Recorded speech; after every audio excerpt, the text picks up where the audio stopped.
Matthew chapter 11. Jesus and John the Baptist. After Jesus had finished instructing his 12 disciples, he went on from there to teach and preach in the towns of Galilee. When John heard in prison what Christ was doing, he sent his disciples to ask him, "Are you the one who was to come, or should we expect someone else?" Jesus replied, "Go back and report to John what you hear and see. The blind receive sight, the lame walk, those who have leprosy are cured, the deaf hear, the dead are raised, and the good news is preached to the poor. Blessed is the man who does not fall away on account of me." As John's disciples were leaving, Jesus began to speak to the crowd about John. "What did you go out into the desert to see? A reed swayed by the wind? If not, what did you go out to see? A man dressed in fine clothes? No, those who wear fine clothes are in kings' palaces. Then what did you go out to see? A prophet? Yes, I tell you, and more than a prophet.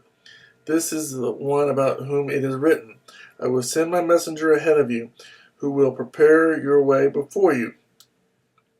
I tell you the truth, among those born of women, there has not risen anyone greater than John the Baptist.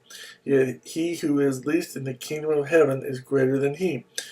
From the days of John the Baptist until now, the kingdom of heaven has been forcefully advancing, and forceful men lay hold of it. For all the prophets and the law prophesied until John. And if you are willing to accept it, he is the Elijah who was to come.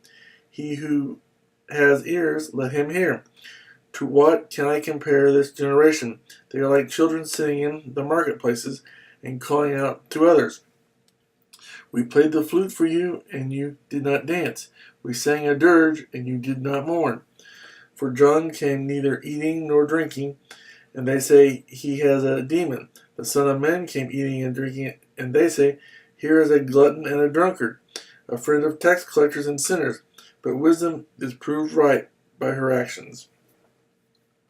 Woe on unrepentant cities. Then Jesus began to denounce the cities in which most of his miracles had been performed, because they did not repent. Woe to you, Chorazin! Woe to you, Bethsaida! If the miracles that were performed in you had been performed in Tyre and Sidon, they would have repented long ago in sackcloth and ashes.